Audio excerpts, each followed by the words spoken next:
प्यारे स्टूडेंट, मैं राहुल कुमार मैथ वाला चैनल पर आप लोग का स्वागत है। मैं आप लोग को आज चतुर्भुज पढ़ाऊंगा। चतुर्भुज, तो चतुर्भुज कहते हैं किसको है, सबसे पहले हम लोग जानेंगे।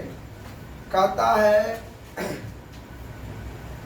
चतुर्भुज कहते हैं कि चार सरल रेखाखंडों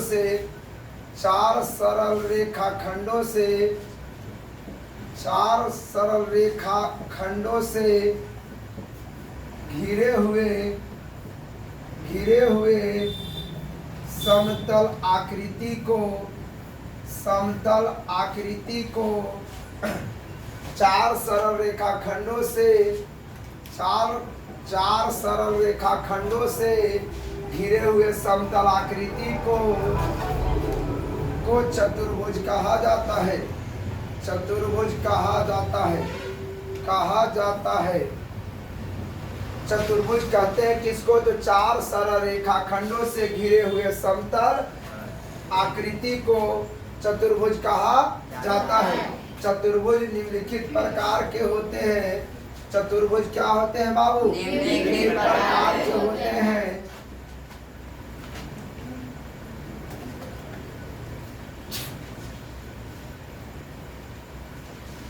देखिए बाबू, यहाँ पर सरल रेखाखंड BA1 हुआ, BC 2 हुआ, CD 3 हुआ और AD 4 हुआ। तो यहाँ पर देखिए, एक सरल रेखा, दो सरल रेखा, तीन सरल रेखा, चार सरल रेखा। तो कहता चार सरल रेखाखंडों से घिरे हुए, ये चारों पट्टी से घिर गया है।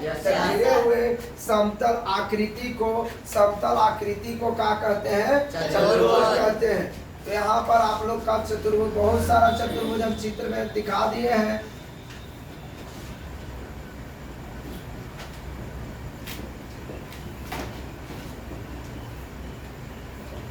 तो चतुर्भुज निम्नलिखित प्रकार के होते हैं।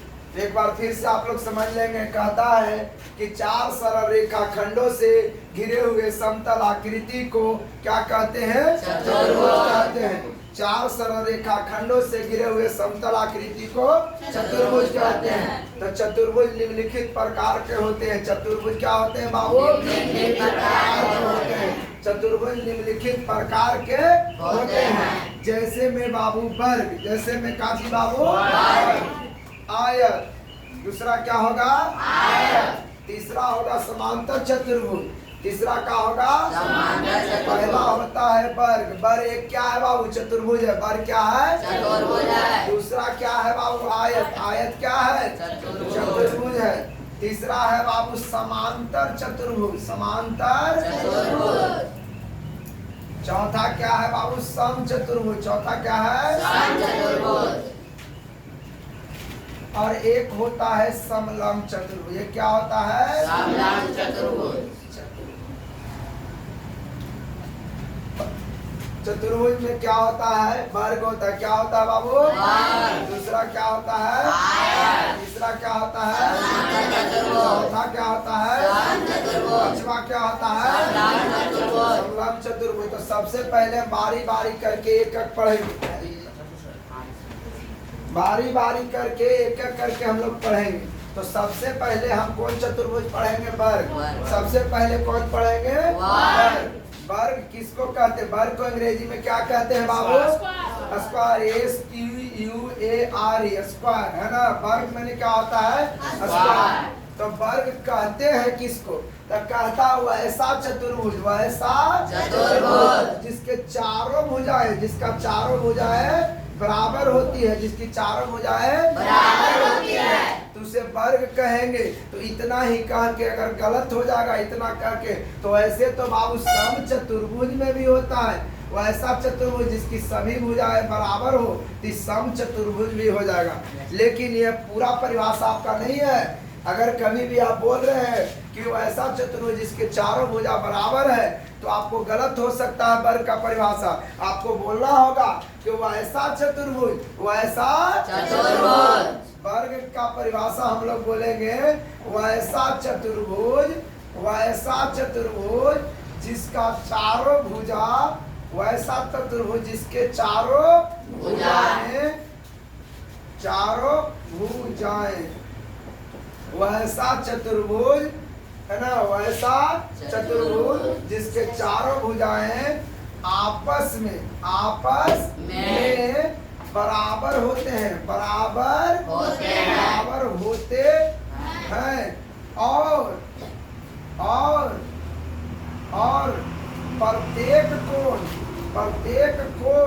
प्रत्येक कोण क्या होना चाहिए? प्रत्येक कोण 90 डिग्री के बराबर होना चाहिए, बराबर होना चाहिए। क्या होना चाहिए बाबू? प्रत्येक कोण कितना होना चाहिए? 90 डिग्री के बराबर। यहाँ देखिए बाबू, चारों भुजाएं बराबर है, लेकिन इसका प्रत्येक कोण भी क्या होगा बाबू? 90 डिग्री होगा। और उसके विकर्ण आपस में बराबर होते हैं, वर्ग के विकर्ण आपस में बराबर होते हैं। वर्ग के विकर्ण एक दूसरे को समद्विभाज भी करते हैं। जितना इधर होगा बाबू उतना इधर होगा, जितना इधर होगा बाबू इतना इधर होगा। तो हम कह सकते हैं OD बराबर OB, OD बराबर OB और OA बराबर कुछ बाबू OC। तो वर्ग का जो विकर्ण होते हैं एक दूसरे को बराबर भागों में बांटते हैं। और वर्ग कहता है किसको? वैसा चतुर्भुज जिसके चारों भुजाएं आपस में बराबर होते हैं और प्रत्येक कोण 90 डिग्री के बराबर होना चाहिए। प्रत्येक कोण 90 डिग्री के बराबर हो, लिखिएगा रे। प्रत्येक कोण 90 डिग्री के बराबर हो, उसे क्या कहेंगे बाबू? वैसे चतुर्भुज को वर्ग कहते हैं। वैसे चतुर्भुज उसे क्या कहेंगे? उसे वर्ग कहते हैं। उसे क्या कहते हैं? वर्ग कहते हैं, वर्ग कहते हैं। तो यहाँ पर और चीज लिखेंगे कि वर्ग के विकर्ण बराबर होते हैं, वर्ग के विकर्ण बराबर होते हैं। वर्ग के विकर्ण आपस में क्या होते हैं? आपस में बराबर होते हैं।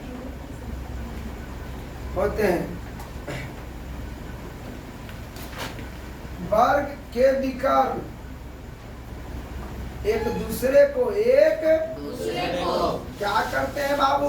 समद्विभाज करते हैं। क्या करते हैं? समद्विभाज करते हैं, है ना। वर्ग का प्रत्येक कोण क्या होता है बाबू? 90 डिग्री का होता है, चाहे एक समकोण होता है। चलिए, तो यहाँ तक हम लोग समझ गए।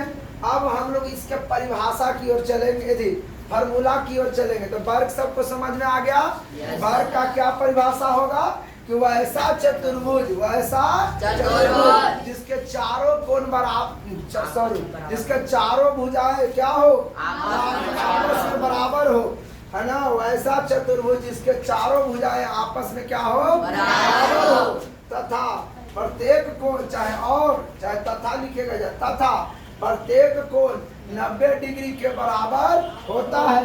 तथा प्रत्येक कोण 90 डिग्री के बराबर होता है ना। कहता वैसा चतुर्भुज जिसके चारों भुजाएं आपस में बराबर होते हैं तथा प्रत्येक कोण 90 डिग्री के बराबर होता है।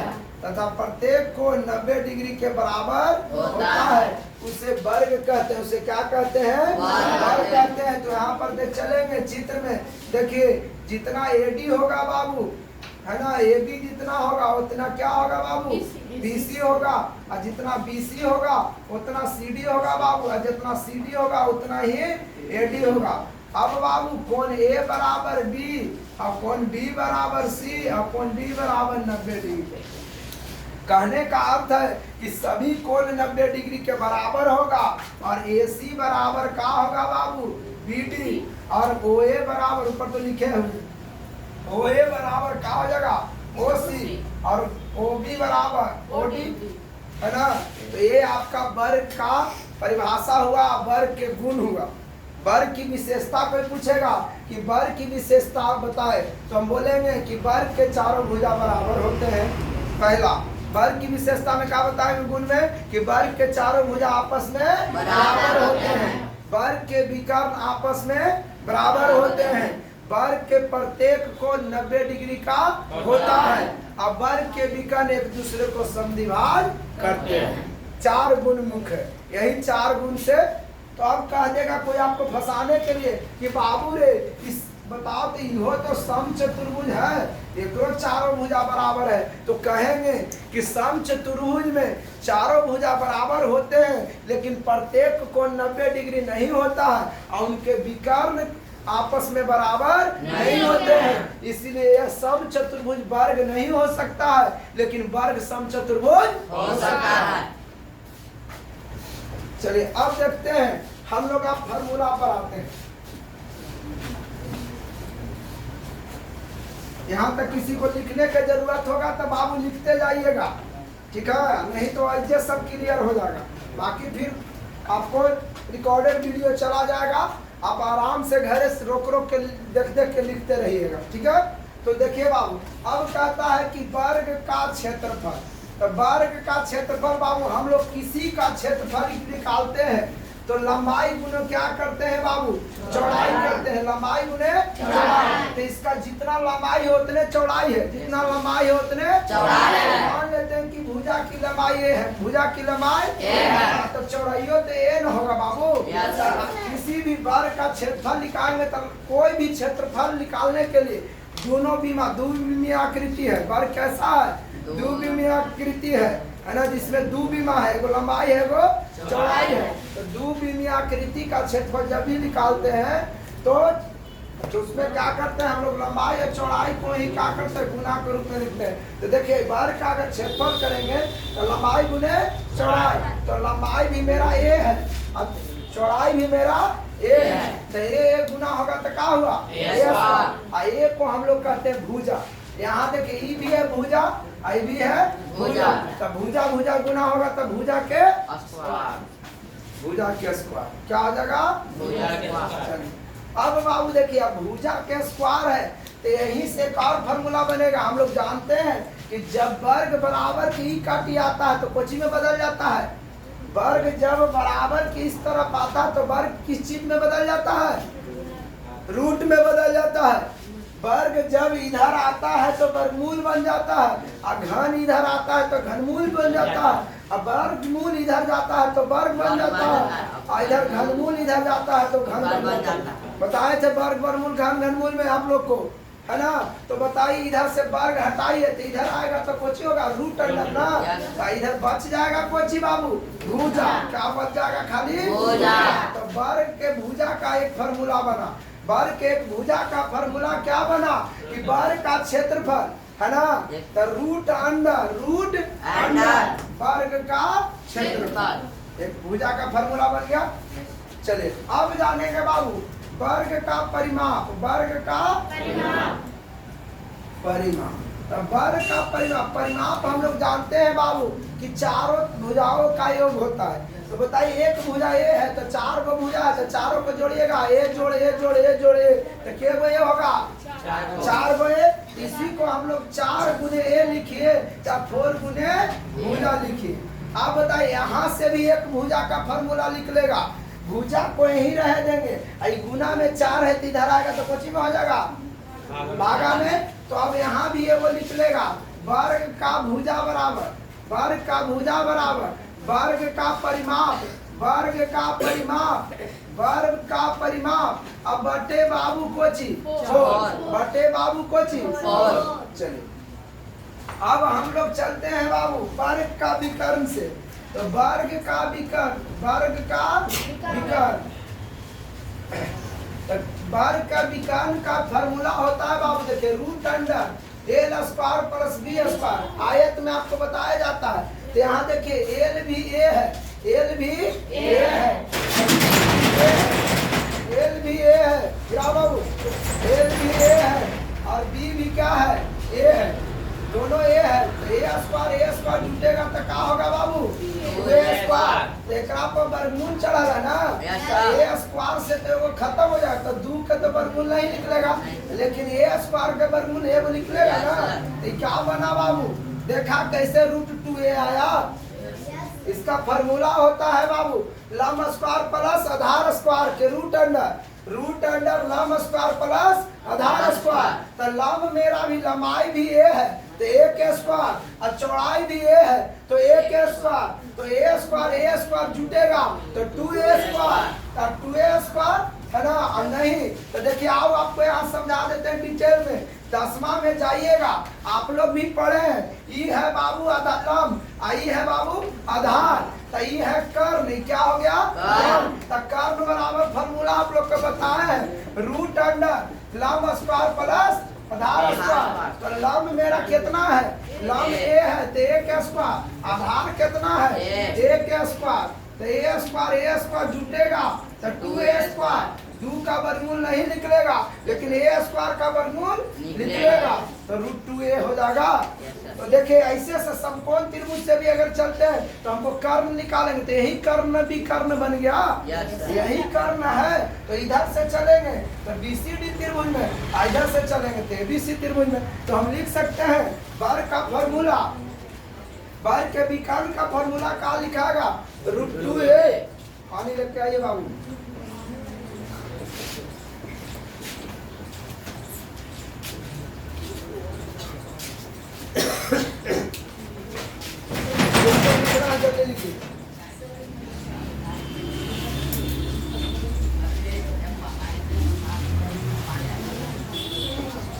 अब देखिए, अब यहाँ पर भी बाबू अब चाहिएगा, भूजा जी गलती दिखाएगा, सॉरी।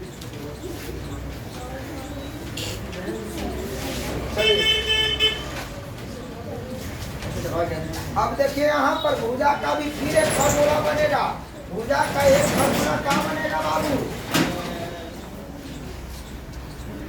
वर्ग का भुजा का फॉर्मूला क्या बनेगा? विकर्ण इधर रहेगा लेकिन रूट 2 गुना में इधर आएगा तो क्या जी में चल जाएगा? विकर्ण बटे रूट 2। अब बताइए बाबू विकर्ण बटा रूट 2, तो बताइए बाबू इन्हें भुजा स्क्वायर माने क्या होता है? भुजा स्क्वायर माने वर्ग का क्षेत्रफल। अगर हम दोनों जने वर्ग कर दे, दोनों जने इन्हें वर्ग करेंगे तो भुजा स्क्वायर और इन्हें भी वर्ग करेंगे। तो देखिए इस फॉर्मूला को अगर हम दोनों तरफ वर्ग करते हैं तो इधर हो जाएगा भुजा के स्क्वायर, भुजा के स्क्वायर, और इन्हें हो जाएगा बाबू विकर्ण बटा रूट 2 के होल स्क्वायर, यही ना होगा? तो भुजा स्क्वायर बराबर क्या होता है? भुजा स्क्वायर बराबर क्या होता है? तो इतना बराबर हम लिख सकते हैं वर्ग का क्षेत्रफल, वर्ग का क्षेत्रफल। इतना बराबर क्या लिख सकते हैं? वर्ग का क्षेत्रफल। पहले हल कीजिएगा तो विकर्ण के स्क्वायर, विकर्ण के विकर्ण के क्या हो जाएगा बाबू? स्क्वायर। इधर रूट 2 के वर्ग जब कीजिएगा, दोनों को वर्ग है ना, तो वर्ग से रूट खत्म, तो फॉर्मूला क्या बना बाबू? वर्ग का क्षेत्रफल का एक और फॉर्मूला बना बाबू, क्या बना? विकर्ण का स्क्वायर, विकर्ण का स्क्वायर बटे कोची बाबू। चलिए लिख लीजिए।